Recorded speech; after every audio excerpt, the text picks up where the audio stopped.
Welcome to Cologne. It's PLZ Soccer Live at the Eurozone. Peter Martin, Tam McManus, Hugh Macdonald. I'm delighted to say Brian Graham, Partick Thistle striker, Partick Thistle women's manager, cleans the boots in the morning and plays for the reserves as well. Brian, you do every bloody job. You'd make me sick, by the way. Unbelievable. But listen, it's great. There's still a bit of legs in you. I just wish we had a Brian Graham playing up front for Scotland. I wish I was playing myself, Peter, don't get me wrong, but unfortunately, 37 this year, and big Stevie Clarke went, "Oh, you're too old, son." I'm not phoning him. But at the same time, listen, obviously after the huge disappointment on Friday evening, we've got to have that optimism, belief that we can go and get something on Wednesday night. It's going to be a huge, huge challenge to get something, under no illusions with that, but we just want to see a bit of fight and determination, because we didn't really see that all night. Yeah, listen, as a manager, even at any level, the one thing that worried all of us, and we mentioned it, was Steve Clarke's after-match interview, and subsequently in the following days has mentioned that, quite simply, maybe the message that he had to the players and the way the players interpreted it was not the same. I mean, how does the message get lost from the manager to the players? I don't really know that one. I'm not in the camp to see what's went on, but at the same time, as a player, current player still playing, I quite like the honesty from the manager, because he's not just doubled down and said it's the players' fault. He's reflected on it. He's took a bit of heat off the players, if I'm being really honest, which is a good thing, especially because we still want to go for it. And everybody's a disappointment for Friday night, and he's took a wee bit of heat away from the players, so I quite like that.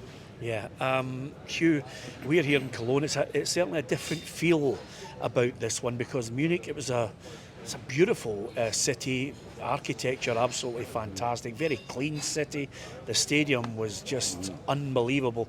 This has got that real industrial feel about it as the Tartan army descend on this city. Yeah, this is about Glasgow grimy kind of city, a real post-industrial city. I like it. I really like Cologne. I think it's a terrific city. It's come back from being raised in the Second World War into, building so many beautiful buildings about. It's a terrific city, good people as well, and a real football city. Cologne, the team here are really well supported by the locals on the Rhine here. I think it's a great stadium as well tomorrow. See, the players will love the stadium tomorrow. What's it like though, Hugh? Can you equate it to any stadium in Scotland? Well, let's think. It would be like a time capsule in there. The fans are on you. It's very much on you, and there's actually stands that almost overlook the pitch. As a fan, it's spectacular at night. They light it up, obviously with red and white, the colours, because that's the team colours. They'll be doing everything tomorrow night, different colours, etc., etc. But it's a great place to play. It produces an extraordinary atmosphere as well. Their fans, the Cologne fans, sing a song which is Ghostly Tune of Loch Lomond, believe it or not. Wow. But there's a long story to that. But the players will love it tomorrow, because it's a right good atmosphere. And it will be, because it's basically, Peter, I thought Friday was a kind of swing to nothing. I think the result was really painful, losing 5-1. But getting beaten Friday, I think most people take the stride. But see, tomorrow's the cup final. Yeah, you probably can't hear it in the background, but we're just off the beaten track in a restaurant. But if you had to go 100 yards out through this little close here, you'd be right in the main square, where the Scotland fans are slowly but surely just cranking it up. But I have to say, Tam, most of them have come into the city in good spirits, but more than a little philosophical about what has gone before, what they've just witnessed, the money they've spent, and now that feeling of, well, are they going to produce for us? I think that everyone knows tomorrow is a cup final. We cannot lose the game, Peter. If we lose the game, we're going home. There's no doubt about that. Whether we get a point from this and 3 from the next game, or we get 3 and 1, we need minimum 4 points. 4 points, we're through. We watched Switzerland the other day. Got some really terrific players, particularly in the forward areas. They've got pace, they've got power. At the back, they're pretty strong as well. But I think the second half, when you've seen Hungary starting to put crosses and put pressure on them, Hungary could have scored 2 or 3 in the second half. They missed some good chances. Switzerland killed it at the end. I don't think they're a great side. I think they're a good team. But I think if we turn up and play the way we played against Spain, Norway away, if we put in that type of performance, I think we can beat Switzerland tomorrow, Peter. Well, I mean, I love your optimism, and I'm using every bone in my body not, not to be a killjoy. And sometimes I feel like it on this tour of Germany. I didn't expect us to win in Germany. I thought they were going to be 2 or 3 levels above us. That was the case. This one, I mean, our reporter Kerry Pollock, Brian, has been out speaking to some Switzerland fans, and boy, are they confident in their side. They think, yep, they've beaten Hungary, they will beat Scotland, and they will draw with Germany, and they will top the group. I mean, that's just a small pocket of them, but they are well attuned to what they have at their disposal. And I give you Akanji, I give you Cher, I give you Granit Xhaka, I give you Ndoye on the left-hand side, Duha, Hugh likes Shaqiri, although to be perfectly honest with you, I've had a look at Shaqiri, and I might be making a comeback, by the way. But I'll tell you, they've got players, and they've got players who are all playing at a higher level than quite a few of our players. No, we can't be disrespectful to them. They've come off the back of a great result. They've got fantastic players, you just mentioned there, Peter. But so have we. Andy Robertson, Champions League winner. He's rising the game. And as Tam spoke about there, the games where we won away from home, and big games, we've got to bring that belief and that hunger to the game, because I thought we were very standoffish against Germany. And I expected to beat off Germany. Don't get me wrong, I did.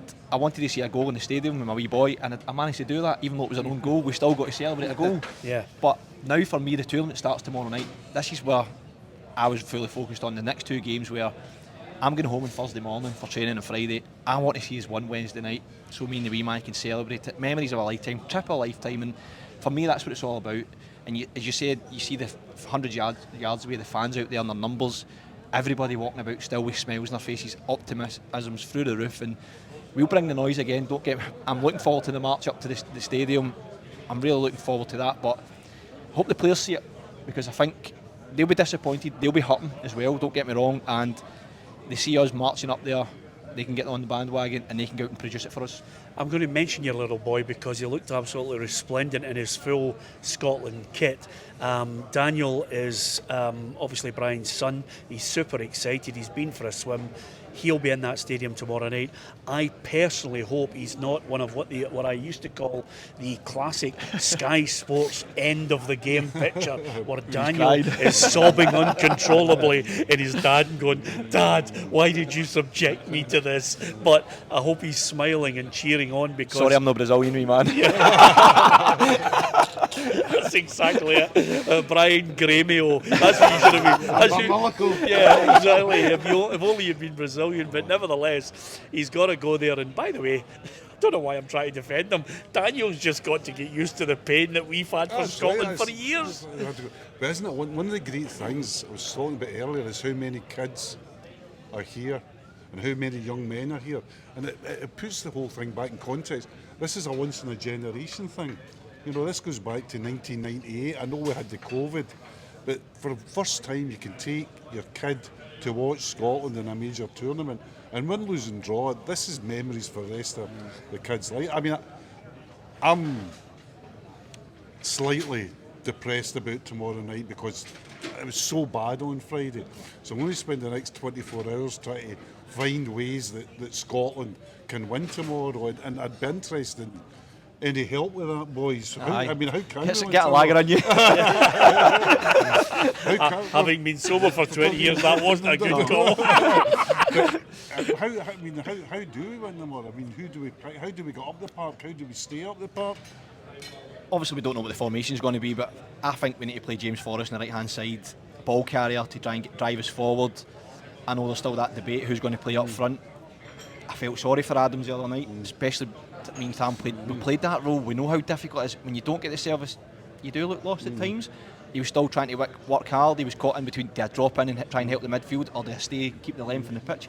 So it was a real difficult night for Adams. But Shanton comes on, nice couple of touches and was holding the play. Gilmore come on, was really composed on the ball. So the manager's got a dilemma. Who does he start? What formation does he play? He's probably been working on that in the last couple of days, I would imagine, in training. And they'll have a game plan, and hopefully what the message has been to the players before is Stevie Clarke. The message has always been very simple. So hopefully it's back to a simple message and the boys go out and do the job. Who do you think then? You've mentioned 3 players there. give me the players that you think have to come into that starting 11, just from a personal point of view, to put us on the front foot.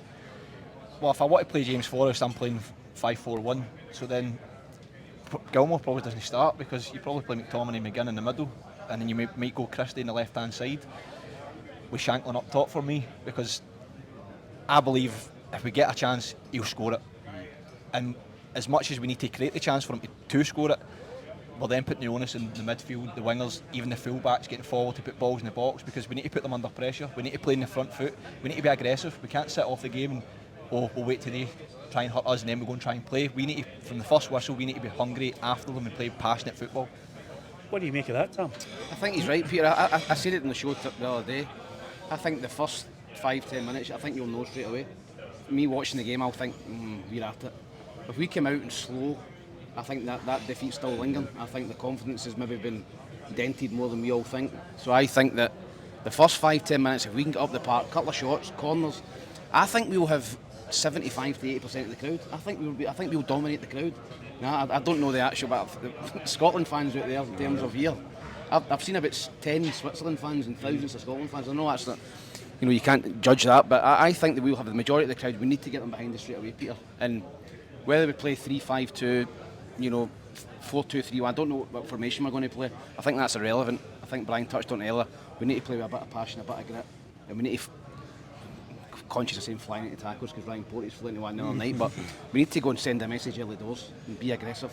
Yeah, I mean, you say formation is very relevant to the way he's going to play this game, and of course, from a bygone era, and I hate to sound like some kind of old fuddy-duddy, but from a bygone era, when you had a situation where you had a certain style of play and a certain style of player, if it wasn't going according to plan, you could knock it long, and a player like yourself can hold it up, and suddenly it changes. You get the midfield up the park, and they can support.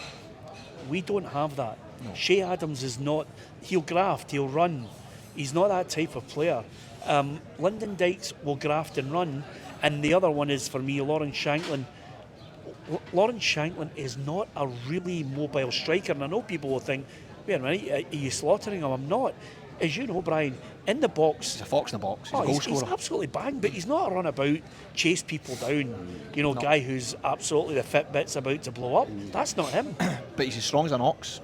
He is as strong as an ox, and I know we're talking about the Germany game where Rudiger was so strong and Adams was going to get pushed aside. I think Shankland can get his body in. Even if he can't win the header, it'll get knocked down where the midfield can then pick the ball up, and we can be higher up the pitch to then play in their half. Whereas the other night, it was getting brushed aside too easily. They were picking the ball up and then they were playing 5-yard passes, and we were missing out the Scotland midfield, and they were on our back five. We can't have that tomorrow night. We need to have somebody up there that's going to be able to hold the ball first and foremost, and if they can't, make it difficult for the centre halves, so it's dropping 5-10 yards where the midfield can then try and pick up the ball, second balls, because that will be crucial. Yeah, and you're a big, I know you've been championing Billy Gilmore non-stop, but Brian doesn't think he's going to play. I wonder who's dropping out of that midfield three to get him in there. I think he's got a couple of big decisions. I think Ralston at right back. I know what single people. I don't think we'd won pass mark the other night, so it's difficult to start digging people out. But I think in terms, I would play Forrest. I would try and have some sort of cover behind him, so he could get forward. I wouldn't play him in a 4-4-2, for example. I'd play him trying, even for a 3-4-3 or something like that, where there's somebody behind him. So I would play something like that. Billy Gilmore, I think, has got to play, Peter. I think technically he's your best football player. Who drops out? Ball. I would possibly drop Christie out and play McGinn further up. I'd play McGinn off the striker and use his legs. Here's a question for you, McTominay. How fit do you think he is? I think he looked miles off it there. I think the whole team looked miles off it, but he's obviously picked up a couple of injuries towards the end of the season. I don't think it was. But when you've seen that in the injury, I've seen it right away at the time I went, he's out the Euros. Yep. And I was actually surprised he made it. Yeah, he's clearly taking an injection then. He's got to be taking something. He's not 100%. So drop him. That would be the one I would take out, because I don't think he looks fit. You'll never die by your decisions as a manager. At the end of the day, he's got 2 games. He's 1 game away from people bludgeoning him. He's got 1 game. He's 1 game away, because the game on Saturday could be completely not irrelevant. Yeah. Tomorrow, it's that thing, we only take 1 game at a time. Tomorrow is the game. All the bets are on tomorrow. You've got to depart from Cologne unbeaten from that game. Definitely unbeaten. Yeah. Do you And think? I think really, given the group, it's almost they've got to win it. Yeah, do you think, Brian, we are, and I'm not going to try and go through a whole process here on this programme today about how we've changed our football, but I mentioned to you prior to us coming on, in 20 years of being football purists watching Barcelona's tiki-taka to Manchester City under Pep Guardiola, at times he played without a number 9, but almost trying to find number 9s now in your role, that type of player, they're almost thin in the ground. They're dying out the game. They are, like, I'll go back to it. When I first came through the youth ranks and played at Morton, for example, you always had a Chris Templeman right away. Yeah. You had Derek Lilly playing off him. Big Sani, wasn't he just good in the air? His feet were magic, and he would play off 2 strikers. See, even youth team football now at boys club or the girls team, they don't know how to play with 2 strikers. They don't know how to play with 2 strikers. Yeah. I tried it last year with the girls team, and they're just so used to playing with 1 striker up front, they get lost and run at each other. And I've seen it with the youths, and I went to watch one of the boys, I think it was under 18s, and they were chasing the game, pushed 2 strikers. They were lost, they didn't know what to do. Yeah. But we're just not training the kids anymore how to play with 2 strikers. Everything's about false nines, you talk about dropping in, liking the game, and then a midfield would do the running. What happened to 2 big a striker, Little and Lars playing off each other? Go back to Jan Kola, internationalist.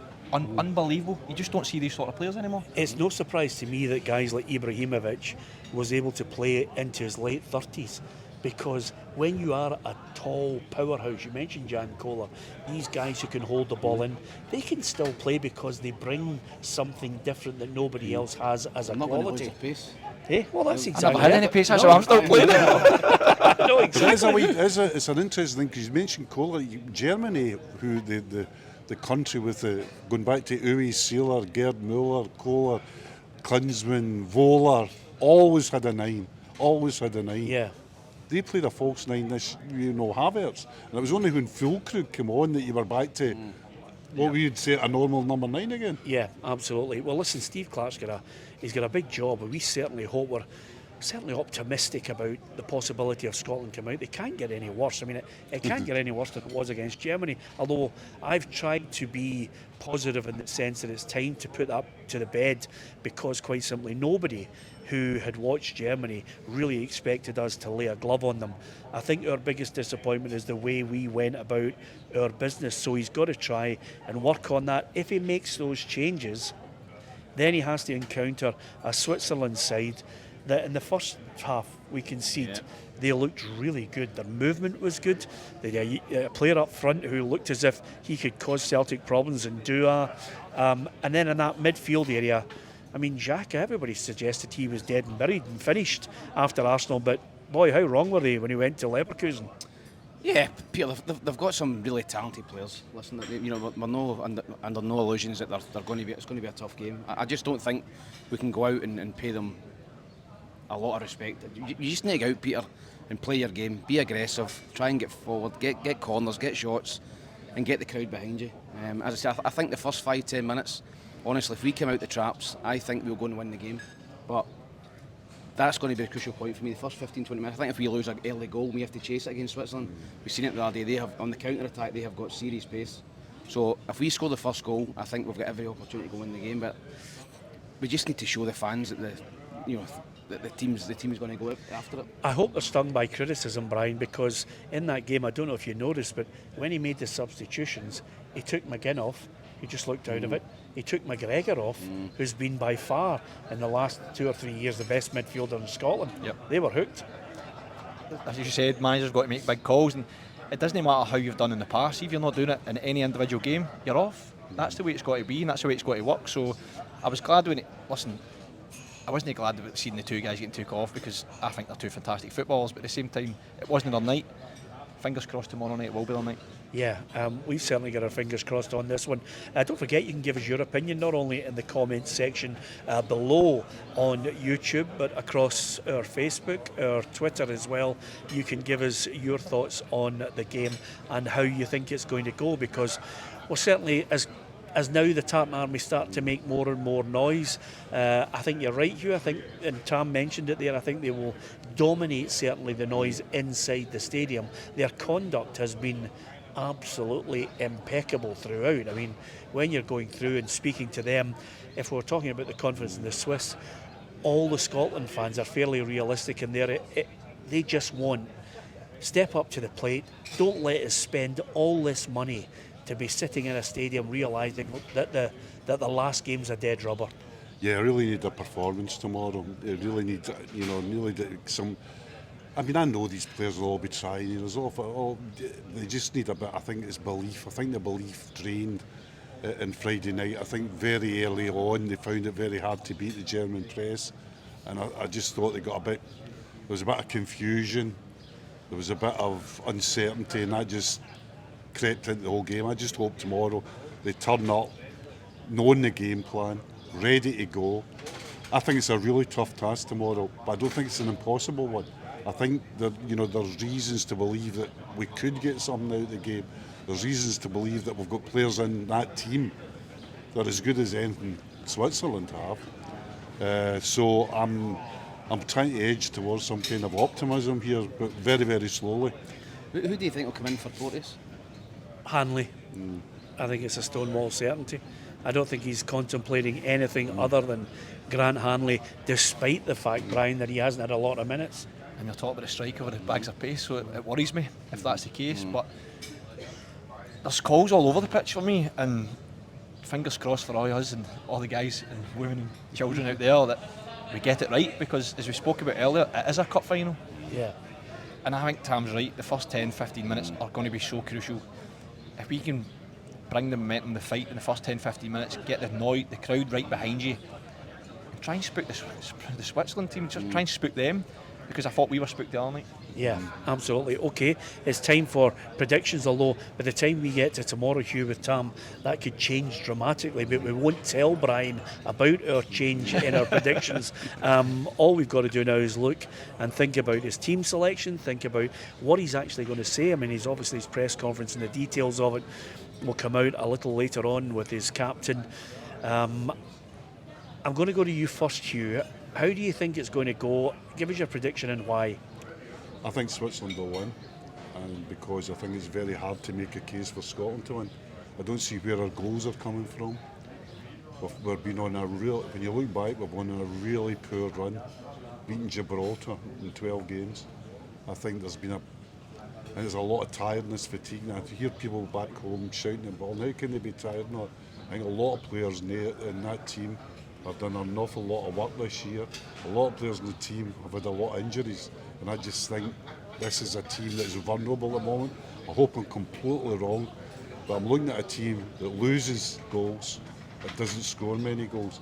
Against a Swiss team, I thought the other night they looked pretty cohesive, pretty technically good, with spots of pace. So obviously hope I'm wrong, but I'm going for Switzerland 2-1. Okay, Tam, before I get to Brian, you're either going to sway the seesaw one way or the other. I'm going to go for 1 each, Peter. I think that we're more than capable of getting a point out of the game. I think if it's 1 each with 10 or 15 minutes to go, I think both teams might settle for it a wee bit. I think Switzerland know that 4 points gets them through. I think 1 point keeps us in the tournament. With Hungary playing Germany, you would expect a German win as well. So that just makes it a kind of straight shout at the last game. So for me, I'm going to go for a cagey 1-1 because I think Switzerland, I think they'd be happy with the point. So I'm going for 1 each and we stay alive for another game. Okay. God, I feel pressure before I hand it over to you, Brian. And I'm desperately hoping that your little boy is celebrating with you, because there's nothing better. And having followed Scotland through 5 major tournaments, some of it working, some of it as a fan when I was a kid, heading off there, from 74, 78, when I mean, it's amazing. If any of a nation lets you down, you end up forming a partnership with them in a television show. I mean, how I'm with Ruffy, I'll never understand, because when I was, as a young boy, he absolutely killed off all my hopes and dreams with his performance. Hope Alan's not watching. Yes, at the 1978 We'll just World clip Cup. this up and send it back home. Absolutely, he killed me. And I said to my mum, crying, who is that goalkeeper we have? And she said, one day you're going to be working with that muppet. And that's exactly what happened. And he's been, and so much so that he's decided not to come here to the tournament. Anyway, confidence, I wish I had it. I don't have the confidence. I'm in your camp, Hugh. I think it could be a narrow defeat for us. I genuinely hope I'm wrong. It's all down to this, and I think Brian will emphasise it in his prediction. It's down to the manager and the attitude of the selection of players. If he plays with a team that can get on the ball and go forward instead of that cautious, and I genuinely don't think they'll sit in. I'm going to be optimistic. I'll go 1-1. I think it'll keep us alive. 1-1. Brian? My heart says 2-1 to Scotland, but I'm going to say it's a boring 0-0. I think we'll go there to just try and get a point, keep ourselves alive for the last game in the group. I think we've been struggling, as Hugh mentioned, the last couple of games to score goals. I think it'll be the case again tomorrow night, because I think we've been really struggling to create in games of late. So I think it'll be 0-0. Okay, give us your thoughts on it. We'd love to know what you think ahead of the game. It's match day 2 in Group A for Scotland. It's a must win. It's win or bust, I think, for us. We've got to get something from it. Maybe draw or bust, because obviously Switzerland will fancy their chances. Can we get a point, keep ourselves alive, as Scotland normally do in these tournaments, to that last game with all the hope and expectation? Or is it going to be a dead rubber? Or is it going to be a night when basically we all start drinking Peter's Kolsch, which I didn't realise they were brewing my own beer over here. If we win tomorrow, yeah, it is actually. Thanks for that, Sam. That'll be a meme. So if we win tomorrow night in the Cologne Stadium, I'll be absolutely delighted, and most of this square behind us will be mobbed full of Scotland fans celebrating. We certainly hope so. Don't forget, right across our social media, we've got all sorts of fun, unique video content for you. And if you hit the like, share and follow across our Facebook and Twitter, we'll be delighted. Thank you to so many of you downloading the podcast. The figures for our programme throughout the season have been absolutely magnificent. PLZ Soccer. Hit the subscribe button on our YouTube channel and come and join the football family, because, as you know, wherever you are, we are. Thanks to Hugh, thanks to Tam, and especially a big thank you to Brian Graham and his son Daniel, who hopefully will be cheering, laughing and singing tomorrow when Daniel gets his first chance to drink Peter's Kolsch if we get a Scotland win. And for the benefit of any Partick Thistle fan out there who's just on the edge of complaining, this is still water and not a gin and tonic, because the big man is a machine and looking in great condition. Brian, thanks for joining us, and from everybody here, thank you for watching and listening.